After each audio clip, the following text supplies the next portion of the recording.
แผนกกิจกรรมในสิ่งแวดล้อมแขวงจำปาสักเล็งสอบหาสาเหตุนำเสโดนคุณและปลาตายใน3 บาทของเมืองสนะสมบูรณ์วันที่5 พฤษภาคมนี้แผนกกิจกรรมและสิ่งแวดล้อมแขวงจำปาสักได้ประสานสมทบกับแผนกกิจกรรมและสิ่งแวดล้อมแขวงสารวัตรองค์การปกครองเมืองสนะสมบูรณ์แขวงจำปาสักองค์การปกครองเมืองคงเสโดนแขวงสารวัตรพร้อมด้วยองค์การปกครองบ้านที่เกี่ยวของทั้ง2แขวงลงกวดกาและเก็บกรรมตัวอย่างน้ำและป่าเพื่อสอบหาสาเหตุกรณีนำเสโดนคุณและป่าตายอยู่3 บ้านของเมืองสนะสมบูรณ์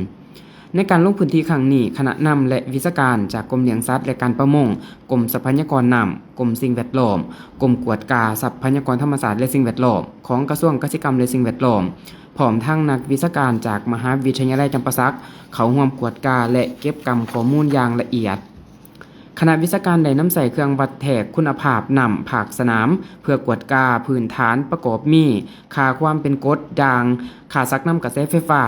ค่าออกซิเจนที่ละลายในน้ำอุณหภูมิน้ำและค่าถาดแข็งที่ละลายในน้ำอยู่2 จุดก็คือจุดบ้านนาดานและบ้านคิรีผลการวัดแทกพบว่าค่าความเป็นกรดเป็นด่างอยู่จุดบ้านนาดานเท่ากับ 7.6 และจุดบ้านคิรีเท่ากับ 7.88 ซึ่งอยู่ในเกณฑ์มาตรฐานสิ่งแวดล้อมแห่งชาติที่ได้กำหนดไว้ก็คือ 658 ส่วนค่าซักน้ำกระแสไฟฟ้าอยู่จุดบ้านนาดานแมน110 ไมโครซีเมนต์ต่อซมอยู่จุดบ้านคิรี135 ไมโครซีเมนต์ต่อซมซึ่งต่ำกว่าค่ามาตรฐานที่กำหนดไว้500 ไมโครซีเมนต์ต่อซม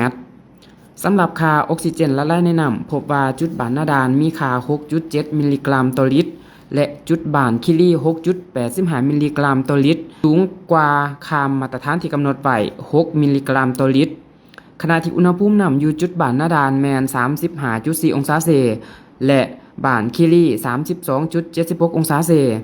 ส่วนค่าถาดแข็งที่ละลายในน้ำอยู่จุดบ้านนาดานแมน54 มิลลิกรัมต่อลิตรและบ้านคิรี59 มิลลิกรัมต่อลิตร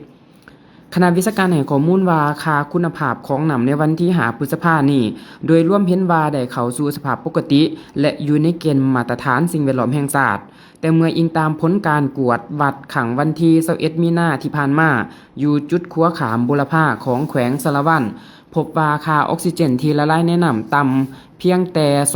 2.66 มิลลิกรัมต่อลิตรซึ่งอาจเกิดจากการปนเปื้อนของสารอินทรีย์วัตถุในน้ำเฮ็ดให้จุลินทรีย์นำใส่ออกซิเจนในการย่อยสลายสูงจนเฮ็ดให้ปลาและสัตว์น้ำขาดออกซิเจนนอกนั้นคณะวิชาการยังสืบต่อเก็บกรรมตัวอย่างน้ำและปลาทรงห้องวิจัยเพื่ออย่างยืนสาเหตุที่แท้จริงพร้อมทั้งติดตามสถานการณ์ปลาตายตามสายน้ำเสโดนอย่างใกล้ชิดพร้อมกันนั้นองค์การปกครองเมืองสนะสมบูรณ์ก็ได้ออกแจ้งการเลขที่97ทับคปมซบ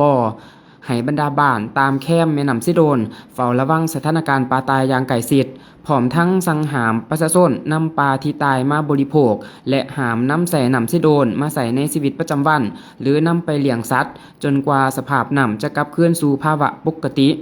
พร้อมนี้ภาคส่วนสาธารณสุขและภาคส่วนที่เกี่ยวข้องยังสืบต่อลงติดตามและกวดกาสุขภาพของประชาชนเพื่อป้องกันการแพร่ระบาดของพยาธิและรอถาผลการวิจัยอย่างเป็นทางการเพื่ออย่างยืนถึงสาเหตุการตายของปลาให้ชัดเจนต่อไป